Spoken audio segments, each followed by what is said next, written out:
Buenos días, hermanos. Que el Señor nos bendiga en este día. Una vez más está su pueblo dispuesto para dar gloria y honra a nuestro Dios en el día que el Señor ha dejado para su pueblo, para que recordemos el reposo que tenemos en su Hijo, nuestro Señor Jesucristo. Hoy su pueblo en todo el mundo se reúne, muy probablemente así como nosotros, a través de medios virtuales y anhelando el día en que podamos volver a estar juntos, reunidos, pero se reúnen en este momento para no cesar de dar gloria y alabanza a nuestro Dios. Damos gracias al Señor que nos está concediendo, aún a través de estas circunstancias excepcionales, poder reunirnos aún de esta manera virtual, pero con todo el corazón dispuesto a exaltar el santo nombre de nuestro Dios. Mis hermanos, vamos a orar, vamos a cantar un himno y vamos a ir a la predicación de la palabra del Señor. Pero vayamos al Señor en oración para poner todo esto delante de sus manos, que sea su guía y que también le sea agradable. Sabemos que lo recibirá en los méritos de nuestro Señor Jesucristo. Vamos a orar. Padre amado, te damos muchísimas gracias, Señor. En tu gran bondad, tú nos has concedido ver este día. Es una prolongación de la misericordia, Señor, que has tenido con nosotros en la salvación. Y cada día a través de este peregrinaje es una manifestación de tu amor y de tu gracia para nosotros. Muchísimas gracias, bendito Dios. En nuestra mente están los hermanos que a esta misma hora, desde sus hogares, están allí conectados a la transmisión de este servicio dominical para desde allí postrarse delante de ti en agradecimiento, rogando a ti que sigas obrando en nuestra vida, formando la imagen de tu Hijo, nuestro Señor Jesucristo, en nosotros, y también muy agradecidos y dispuestos de seguir elevando a ti toda exaltación y alabanza, el fruto de nuestros labios que esperamos te sea agradable. Muchas gracias, Señor. Bendícenos en este día, bendícenos en este tiempo especial en que meditamos tu palabra, Señor, en que nos acercamos a ti, Señor, en adoración y en alabanza, y que esto se prolongue por el resto de este bendito día. Todo esto te lo clamamos en el nombre de nuestro Señor Jesucristo. Amén y amén. Muy bien, amados hermanos, vamos a entonar un himno y desde nuestros hogares unámonos a él con nuestras voces para exaltar a nuestro Dios.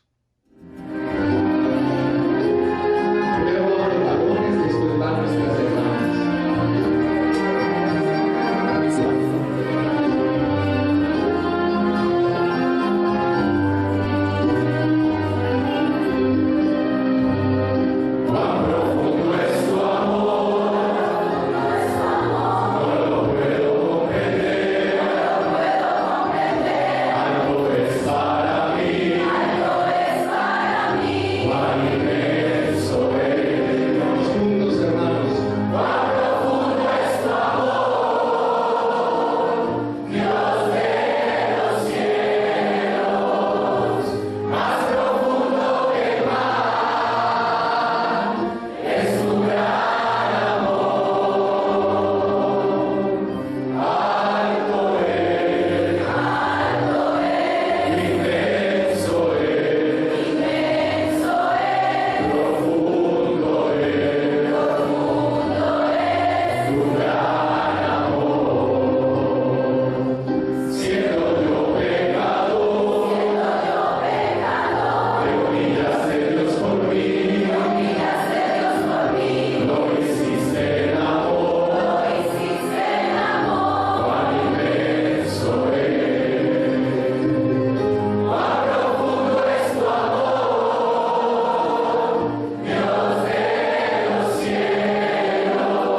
Muy bien, hermanos, vamos a ir entonces a la predicación de la palabra del Señor.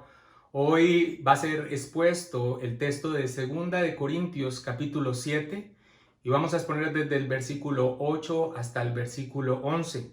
Por favor, diríjase allí a su Biblia, encuentre esta porción de la Escritura, 2 Corintios 7, del 8 al 11, y ponga allí un separador. Ese va a ser el texto que va a ser expuesto en esta mañana.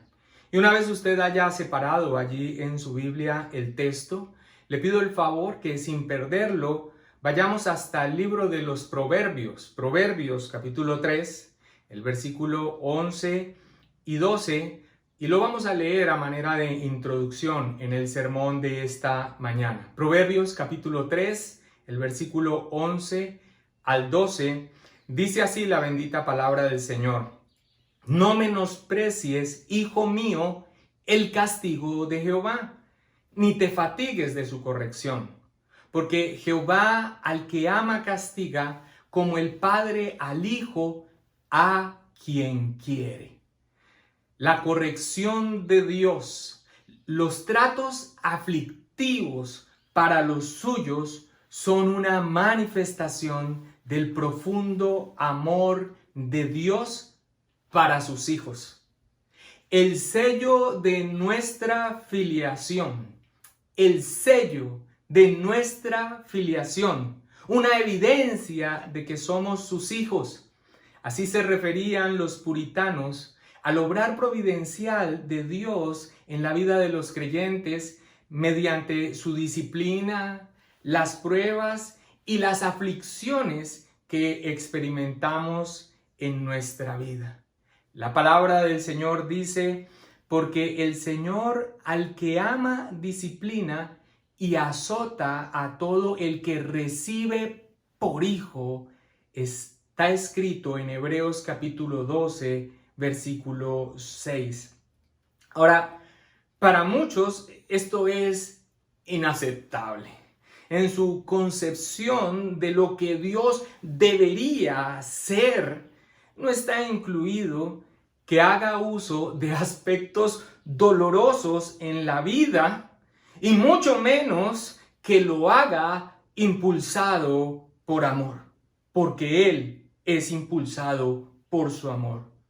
Lo triste es que entre esos muchos encontremos personas que se profesan cristianos. Tener una perspectiva incorrecta sobre las pruebas, las circunstancias dolorosas, cualquiera que ella sea, que experimentamos en nuestra condición como hijos de Dios, nos puede llevar entre muchos a estos dos graves malentendidos que quiero citar. El primero de ellos, pensar como creyentes que lo que estoy viviendo no procede de Dios, que no ha sido el propósito soberano de Dios que vivamos esta o aquella situación.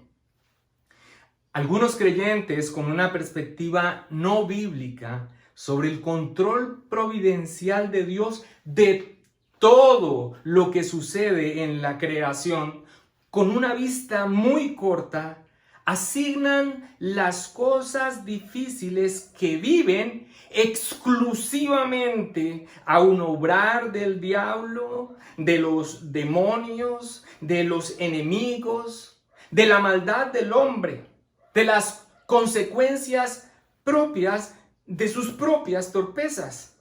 Pero ese es un entendimiento parcial y por lo tanto incompleto de lo que sucede en nuestra vida.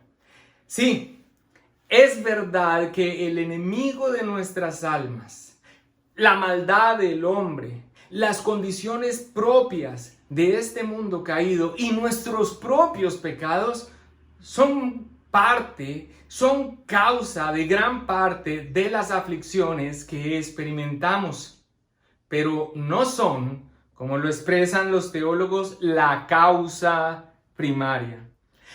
La causa primaria de todo lo que sucede en medio de la creación es Dios. Y Dios, en su consejo eterno, decidió efectuarlas mediante hombre o demonio, criaturas o elementos de la naturaleza, sin que por ello impugnemos la santidad de Dios o lo hagamos a Él culpable o neguemos nuestra responsabilidad. Quiero traer un ejemplo de la palabra del Señor que ilustra claramente esto que he afirmado.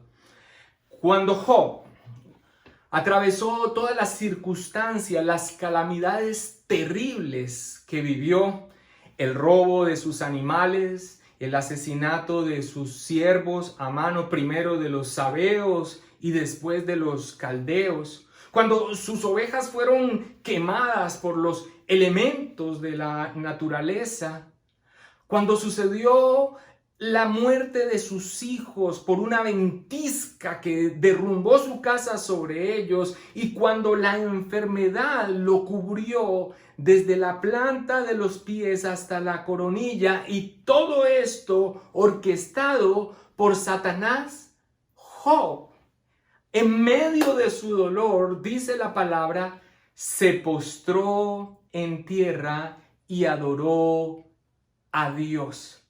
Dijo: desnudo salí del vientre de mi madre y desnudo volveré allá. Pero presta atención a estas palabras de Job. Jehová dio y Jehová quitó. Sea el nombre de Jehová bendito. Job, entonces, en medio de todas estas situaciones, viendo la maldad de los sabeos, viendo la maldad de los caldeos, viendo la fuerza de los elementos de la naturaleza, sus animales muertos, aún sus hijos en una tragedia, en una calamidad por una ventisca, y él experimentando aún el dolor de la enfermedad en su propio cuerpo, Job reconoce, aunque ve todas estas cosas, que detrás de todo acontecimiento está la mano de Dios. Pero no culpa a Dios.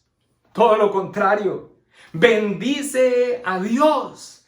Y la Escritura dice de él: en todo esto no pecó Job, ni atribuyó a Dios despropósito alguno.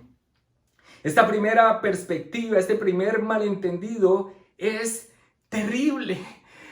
Siendo cristiano, profesarse cristiano y pensar que Dios no está al control de todo lo que sucede en medio de la creación, o quedarse en un camino intermedio e igualmente erróneo de ver las circunstancias, tan solo las circunstancias que causan el dolor, las situaciones difíciles, pero no ver detrás de ello lo que la palabra del Señor nos enseña, que Dios está en control de todas las cosas y que Él es la causa primaria de todo lo que sucede en la creación. Es una situación que te deja en la desesperanza de las cosas que pasan sin el control de Dios. Ahora, la otra perspectiva incorrecta sobre las pruebas y las circunstancias dolorosas que experimentamos en nuestra condición como hijos de Dios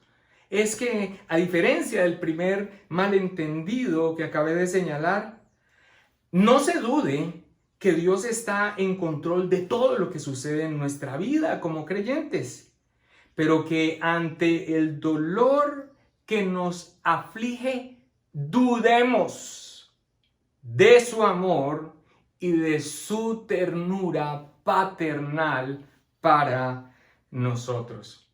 Así describe este malentendido Octavio Winslow. Presta atención. Pensamientos duros y ásperos sobre Dios serán el resultado de interpretaciones erróneas acerca de su trato hacia nosotros.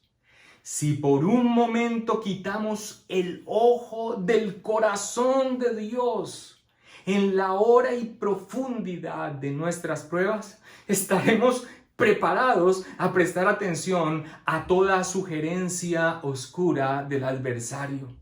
En ese momento veremos el trato divino con una mente diferente y a Dios con un afecto alterado. Veremos su reprensión tan solo como el resultado de su disgusto y el trato de Dios que lo envió como desagradable, poco amoroso y severo.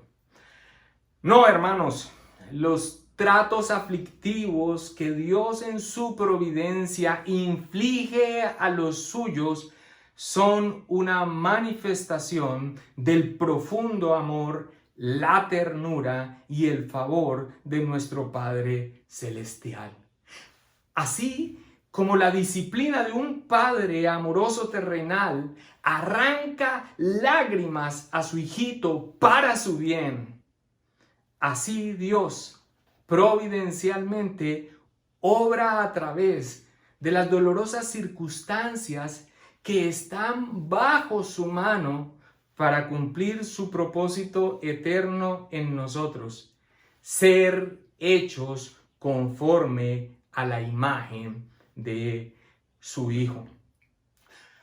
Los corintios así lo experimentaron, y de no ser hijos hubiesen sido dejados a la dureza propia del corazón del hombre natural.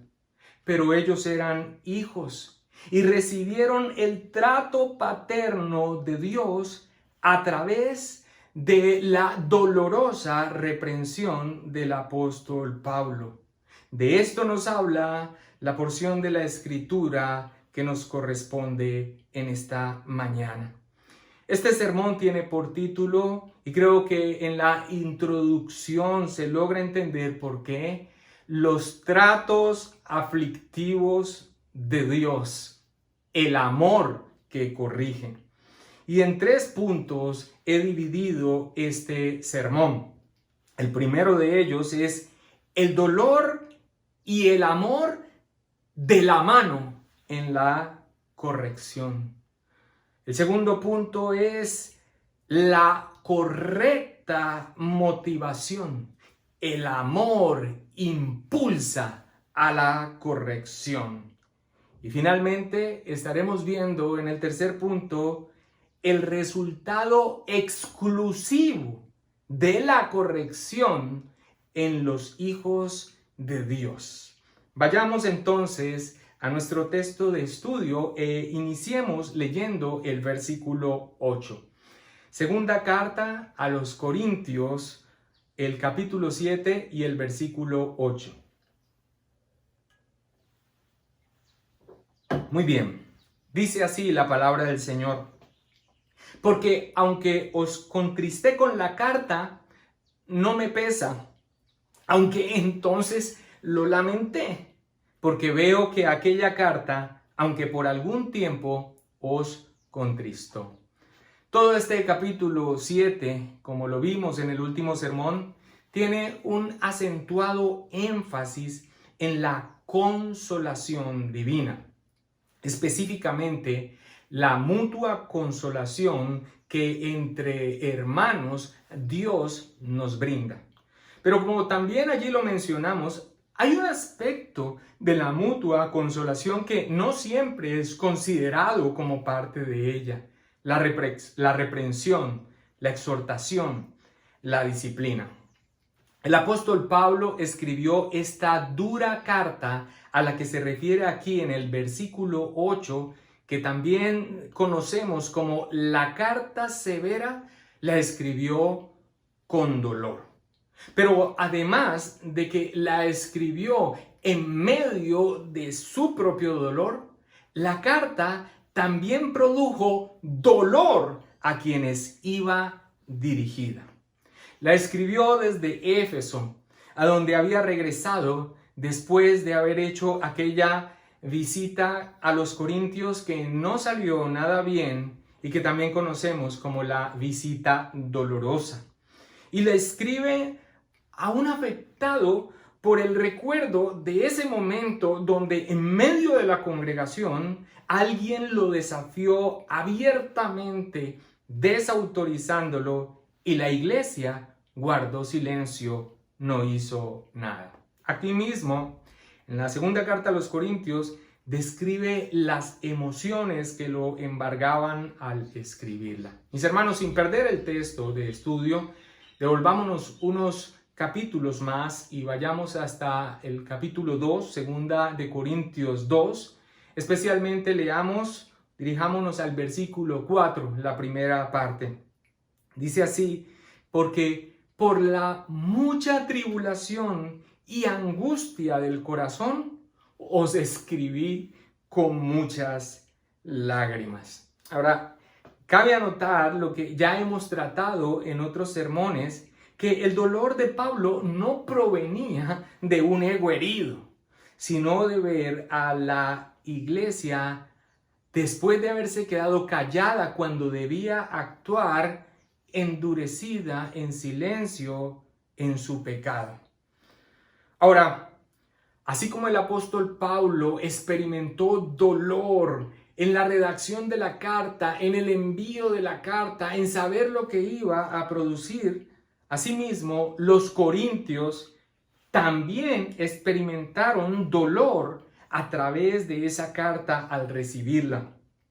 Leamos una vez más el final del versículo 8, volvamos al texto de estudio, y el final del versículo 8 dice, leámoslo una vez más: porque veo que aquella carta, aunque por algún tiempo, os contristó. Pablo, en medio del dolor, escribiendo una carta dura que causaría tristeza a sus destinatarios. Básicamente esto es lo que nos narra el texto con todo el contexto que hemos estado evidenciando. Cuán chocante debe parecer toda esta situación a aquellos cristianos de hoy en día que han sido instruidos en un evangelio de fantasía, donde solo los aspectos agradables de la vida son los que corresponden a un hijo de Dios. Es probable que aún a lo largo, desde que iniciamos este sermón, la alusión al dolor y a la aflicción en algunos que están escuchando les parezca que en estos tiempos en que estamos viviendo estas pruebas no sea el mensaje más adecuado. Pero hermanos, la vida cristiana incluye situaciones que difícilmente podríamos calificar en nuestra corta visión como agradables, pero que sí vemos a la luz de la palabra de Dios como necesarias. La corrección, en este caso, en esta situación dolorosa, la corrección no es agradable de dar, ni tampoco de recibir, pero es necesaria y nos obliga, nos impulsa el amor. Y esto nos lleva al segundo punto. El amor impulsa la corrección. Ese dolor y ese amor de la mano de Dios que obra en nuestras vidas y que nos impulsa a la corrección no son elementos desde la perspectiva de la verdad de Dios que sean incongruentes, incompatibles o, como algunos tristemente podrían pensar, inconsistentes con lo que es ser un hijo de Dios. Todo lo contrario, hace parte de la vida cristiana. Ahora, aquí vamos a entrar en este punto donde vemos la motivación que impulsa a la corrección como la que hace Dios nuestro Padre a los suyos. El amor impulsa la corrección. El libro de los Proverbios señala esa motivación genuina que nos impulsa a la corrección en el ejemplo de la labor de un padre. Proverbios capítulo 13, el versículo 24 dice así. Voy a esperar un momento hasta que vayas allá. Proverbios, el capítulo 13, el versículo 24 dice: el que detiene el castigo a su hijo aborrece, mas el que lo ama desde temprano lo corrige. Aquella expresión del padre cristiano que al momento de disciplinar a su hijo con la vara de reprensión, le dice con voz firme, pero con el corazón quebrantado: hijo, esto me va a doler más a mí que a ti, pero lo hago porque te amo. Esa expresión describe esa relación, para algunos impensable, del amor y el dolor infligido en la reprensión. Volvamos al versículo 8 y leamos de nuevo. Dice, leamos desde el principio: porque aunque os contristé con la carta, no me pesa, aunque entonces lo lamenté. Después de haberles enviado la carta, el apóstol Pablo previó la reacción de ellos y se entristeció. Ahora, se entristeció, pero nunca hay aquí una afirmación acerca de que pensó que hizo mal al escribir la carta. Y esto es lo que nos muestra, es que aunque haya cosas que nosotros tengamos que hacer y que nos produzcan dolor, y aunque nosotros en un momento determinado nos duela el haber tenido que dar ese paso, no por ello debemos considerar que fue un error. Más bien, Pablo se entristeció que al llevar a cabo esta obra para el Señor fuera necesario que otros seguramente fueran entristecidos temporalmente a fin de que se pudieran obrar los propósitos de Dios en sus vidas. Hermanos, el pecado de aquellos a quienes amamos requiere que salgamos de nuestra zona de comodidad y que hagamos lo que es necesario, aunque no queramos, aunque no sea lo más agradable y nos exponga a una situación tensa. Sabiamente se dice que a la hora de actuar, los niños hacen lo que quieren y los hombres lo que deben. La divina corrección brota del amor de Dios, y es por eso que debemos asegurarnos que cuando seamos requeridos a exhortarnos, sea el amor lo que nos mueva. El amor, por el honor de Cristo. El amor por la iglesia y su pureza. El amor por el hermano que está tropezando, desviándose de la buena senda. Es el amor que procede del Padre y que nos ha dado a nosotros lo que nos impulsa a salir de esa zona de comodidad, aunque sepamos que vamos a causar aflicción y nosotros mismos nos encontremos en una situación que no es tan agradable, pero por el amor somos impulsados a ello. Y he mencionado el amor de una manera organizada en cuanto a las prioridades, porque el amor que nos impulsa a una labor exhortativa o correctiva, el primero de ellos es el amor por el honor de Cristo.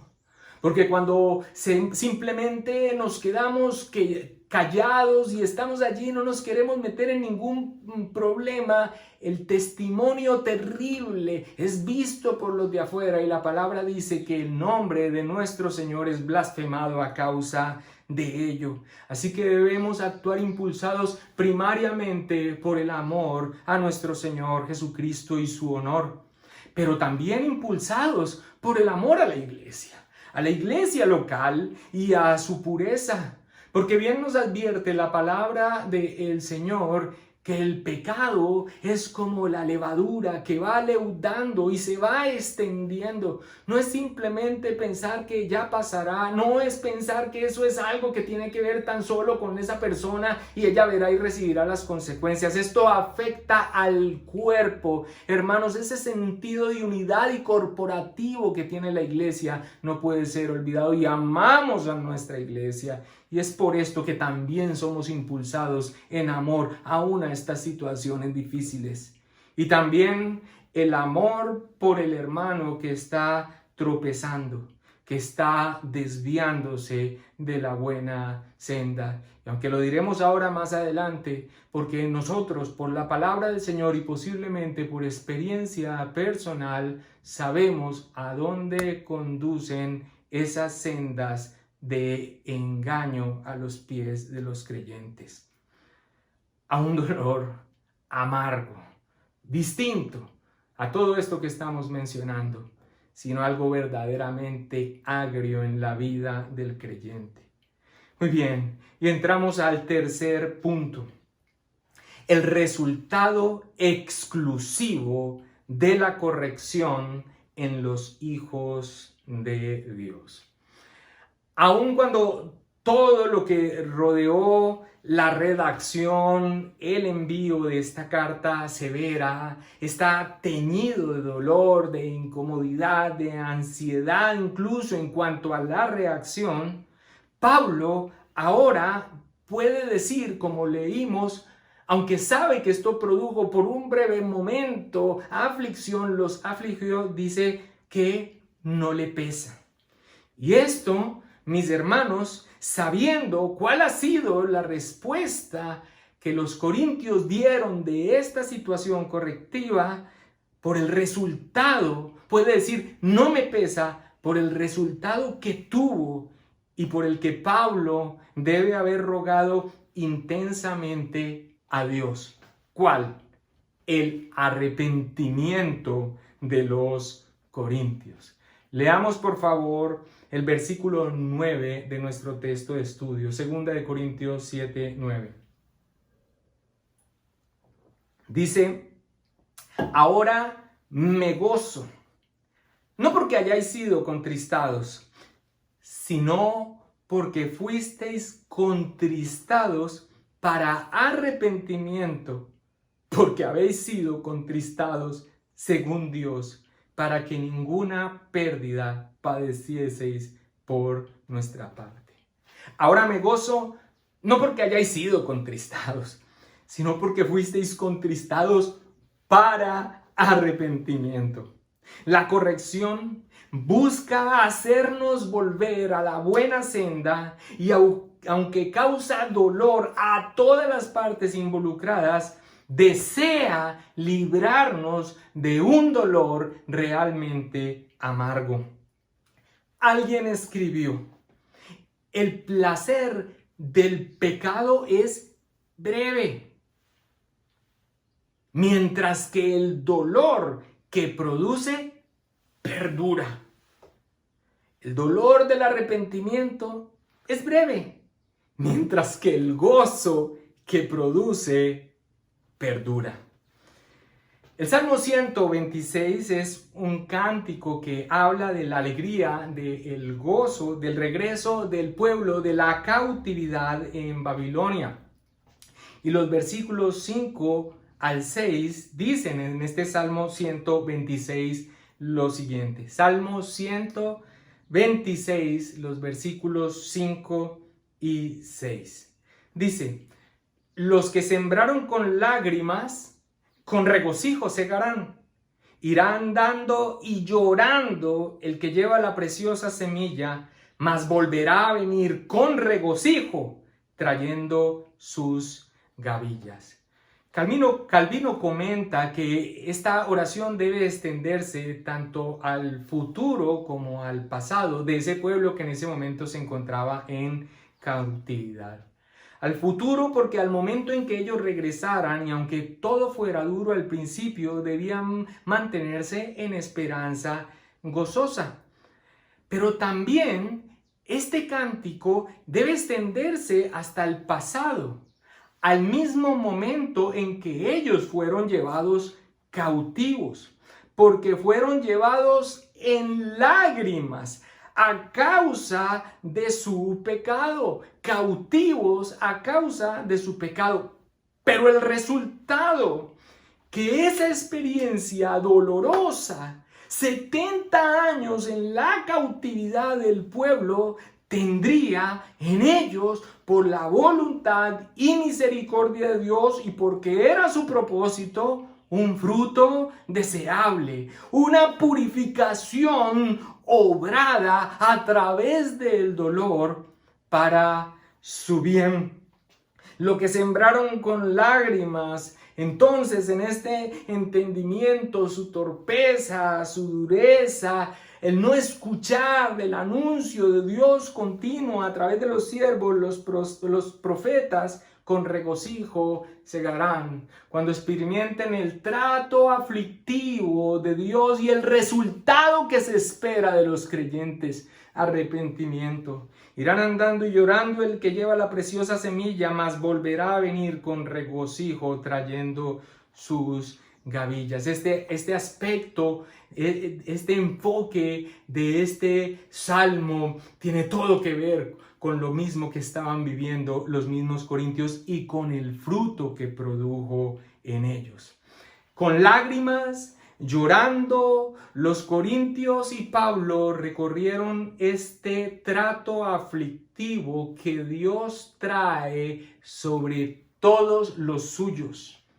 Pero el resultado fue gozoso.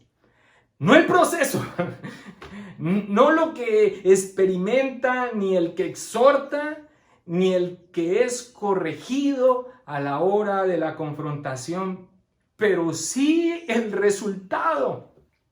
Ahora me gozo, no porque hayáis sido contristados, sino porque fuisteis contristados para arrepentimiento.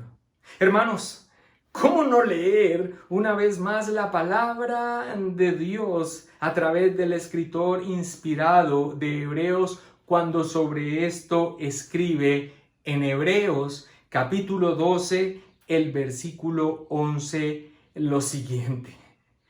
Es verdad que ninguna disciplina al presente parece ser causa de gozo, sino de tristeza. Pero después da fruto apacible de justicia a los que en ella han sido ejercitados.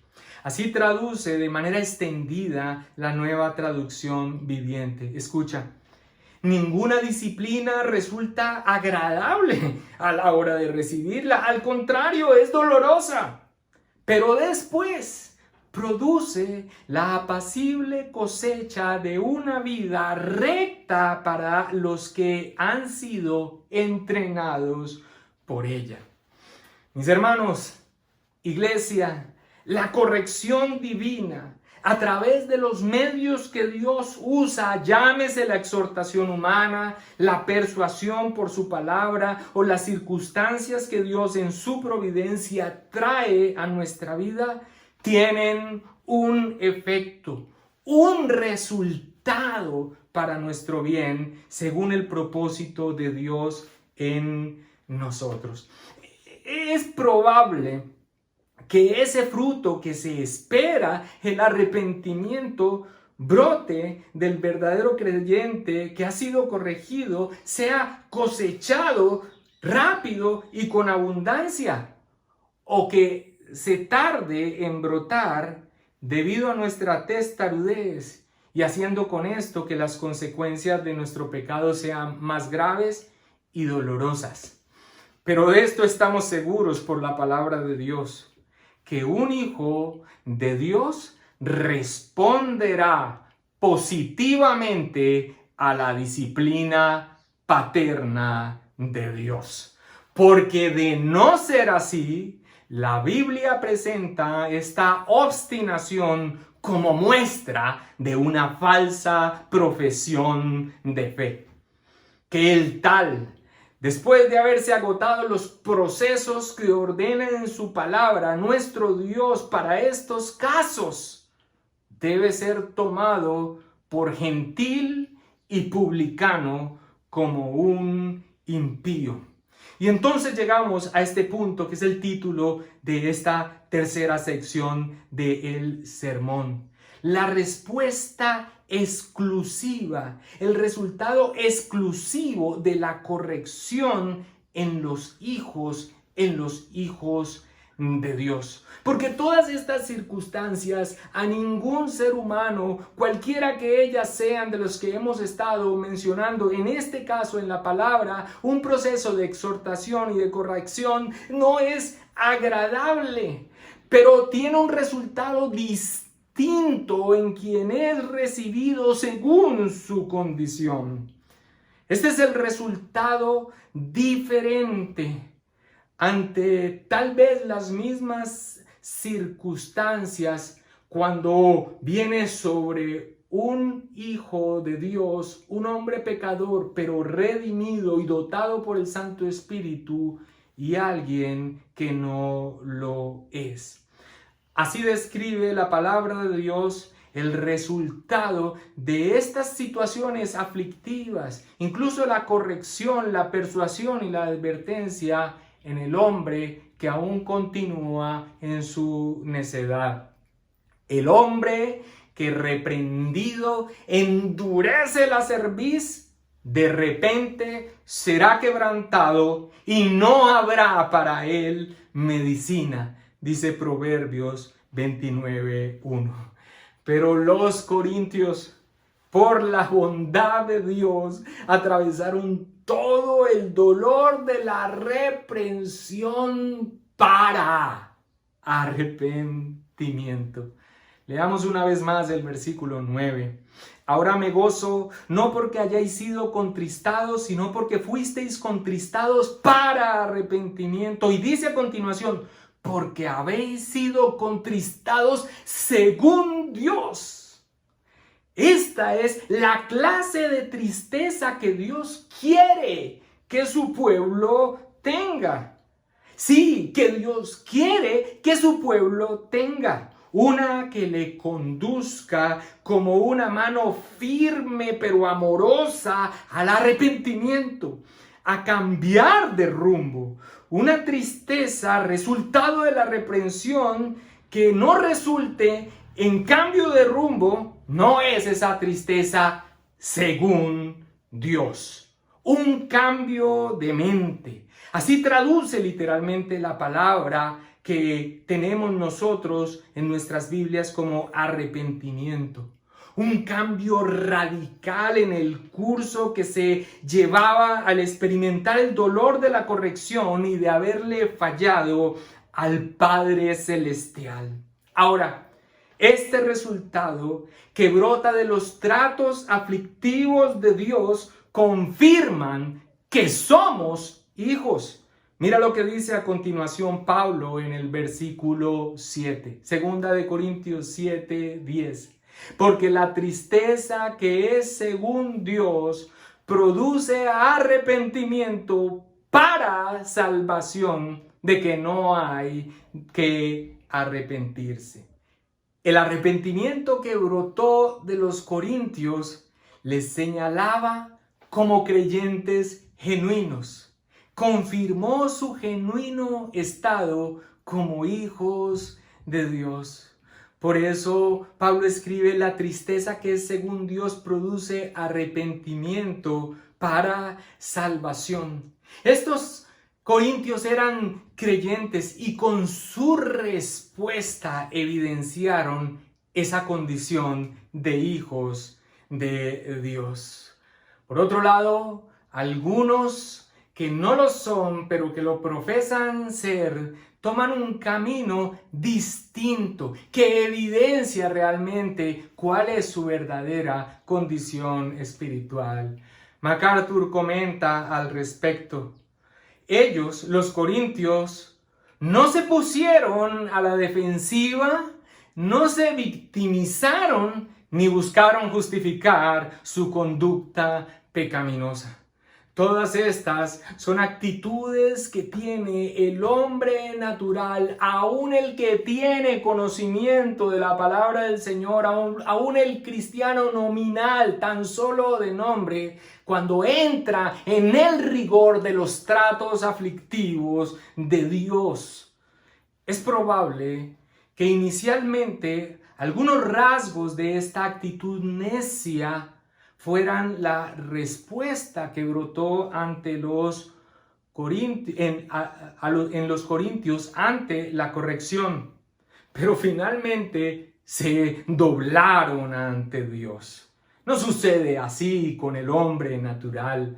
Las mismas circunstancias que le acaecen al justo y al injusto, al creyente y al impío, las mismas advertencias que se hacen desde la palabra de Dios sobre el mal proceder al que es hijo y al que no lo es, tienen un resultado diametralmente opuesto. Permítanme leer esto, tendríamos una concepción más vívida del poder de la aflicción como ingrediente de la santidad si recordáramos más constantemente el hecho de que todas las dispensaciones aflictivas y difíciles del creyente provienen del pacto divino con sus hijos y que no tienen el mismo carácter ni producen en nosotros los mismos resultados que en el impío. Así finaliza este versículo 10. Pero la tristeza del mundo produce muerte. Mis hermanos, no confundamos el dolor por las consecuencias, el temor por los perjuicios, la culpa, la vergüenza, el resentimiento, la angustia, el desespero, la depresión y la desesperanza que no resulta en un cambio de rumbo del pecador con el dolor y el arrepentimiento, el cambio de rumbo de los hijos de Dios ante la reprensión. La palabra del Señor nos describe la actitud que de manera natural brota el que está siendo reprendido ante toda la providencia que Dios usa con todo hombre, pero con sus hijos con un propósito.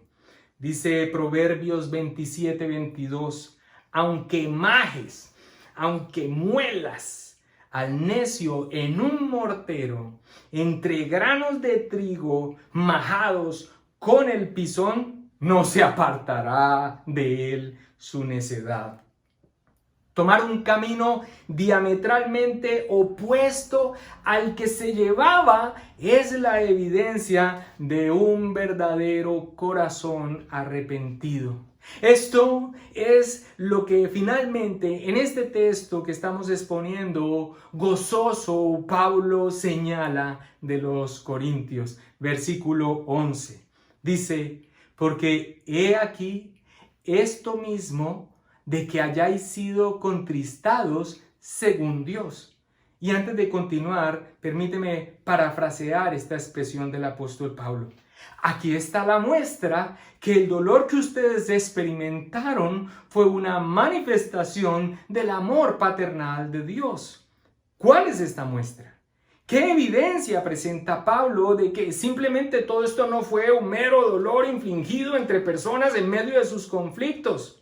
El cambio de rumbo que tuvieron.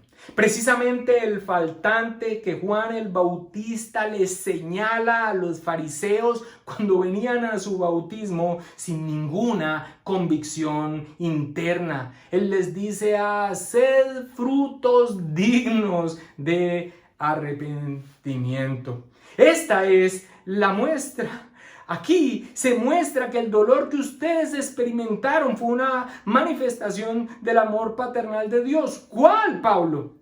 ¿Qué solicitud, continúa diciendo, qué solicitud produjo en vosotros?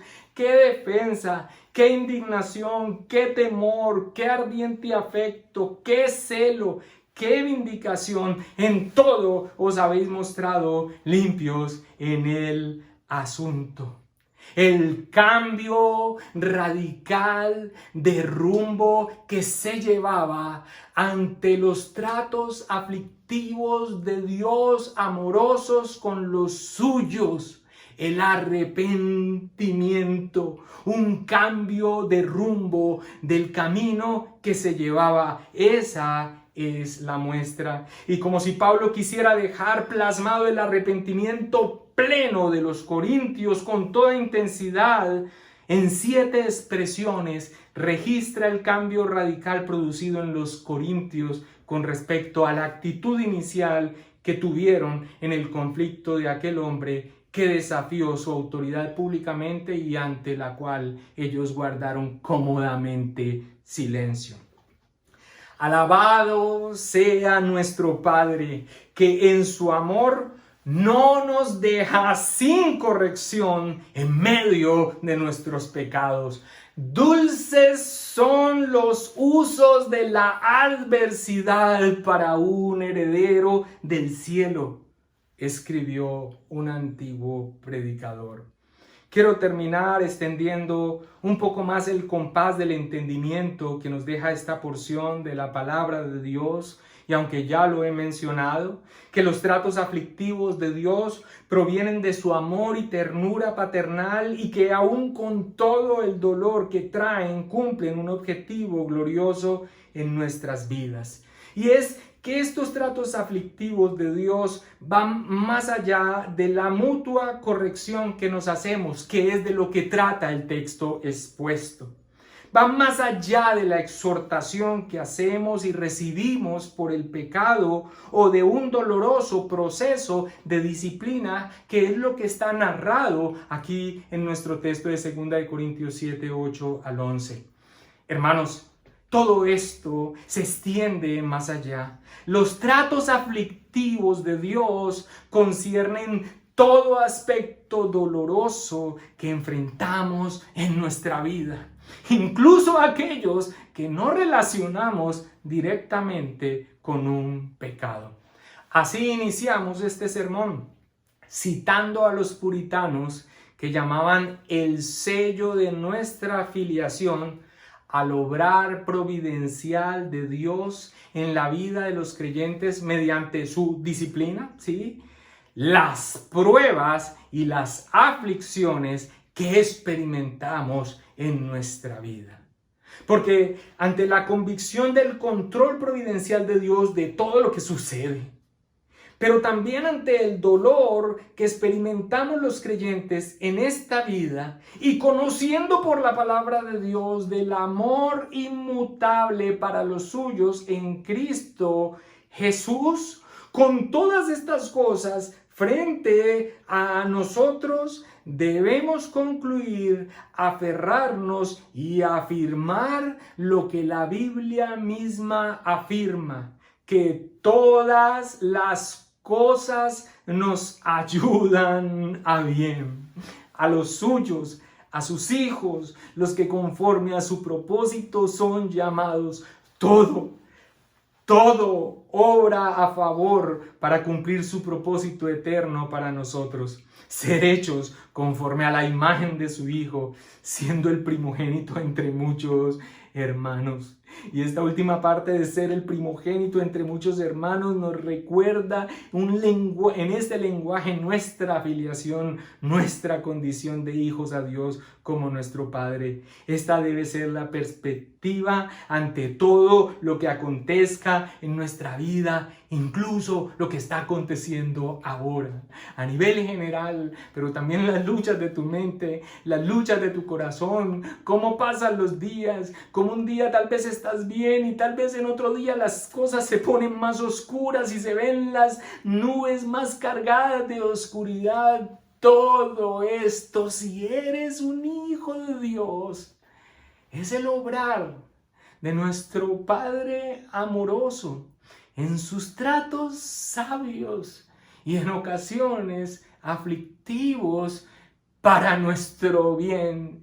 Esto que estamos viviendo podemos empezar a señalar los orígenes y las razones y las equivocaciones y los vemos y tal vez tengamos razón, pero sin olvidar que el que está detrás de toda situación que se vive en medio de la creación, que es la causa primaria de todo, es también nuestro Padre y que a nosotros en Cristo Jesús nos ama y que por lo tanto usará para cumplir su propósito eterno en nosotros. Finalizo compartiéndoles el resto de la reflexión de Octavio Winslow sobre el correcto entendimiento necesario de los tratos divinos, aún los aflictivos, cuando lo experimentamos en nuestra vida. Él continúa diciendo: pero que el ojo de águila de la fe atraviese las nubes y las tinieblas que rodean el trono y contemplen el corazón de Dios como amor inmutable. Y en un momento cada murmullo será silenciado, cada sentimiento rebelde será aquietado y cada pensamiento desagradable será puesto en el polvo. Los únicos sonidos que pronunciaremos serán: Él ha hecho todas estas cosas y lo ha hecho bien. En su amor y fidelidad me ha afligido. Si entonces, amados, tenéis vuestro corazón siempre fijo en vuestro Padre Dios, sus afectos fluyendo en una corriente ininterrumpida de Él hacia nosotros y de nosotros hacia Él, interpretemos cada dispensación que Él envía a la luz de su amor. Hermanos, que el Señor nos bendiga.